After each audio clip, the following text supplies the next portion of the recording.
Okay, so the course book from which they work, that covers everything from marketing, sales, or recruitment. So, for example, if I have a number of people who are, salespeople and they really want to be able to do sales pitches or presentations, that's what I'm going to teach. I would say variety. It's a good mix of ages and backgrounds. And most students are interested in production, speaking and writing, and I'm happy to teach them. Yeah, so the business group, they do an excursion which includes the City of London. I like to go to the city because you have the oldest and the newest in the UK in terms of buildings. You have these spectacular architectural masterpieces, people like that. But then also there's an awful lot happening at ground level, and which people miss unless they're in the company of a native Londoner who can draw their attention to it. If I can, I'd like to squeeze in what I call legal London. The Royal Courts of Justice, the Inns of Court. It's all absolutely fascinating for students.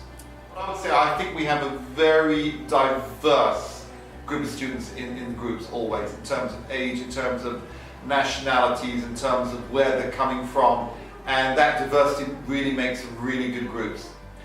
Okay, let's say someone is a high school graduate and they're going to do a bachelor's in business or a related subject. I think it helps to prep them, to prime them for the degree. Apart from the language point of view, they'll need to pass the IELTS, but also get them interested in the topics. For people who are in the middle of a business degree or they're maybe thinking of an MBA, it also helps to prime them. I always like to teach how would I say, curiosity. Be curious, get reading, start asking questions. Yeah, and I think also, obviously, for the professional people, it really helps them in their work. People possibly in the late 30s or 40s, they hit a barrier and they can't go any further because they're held back by their English, and they've got to improve their English to get ahead.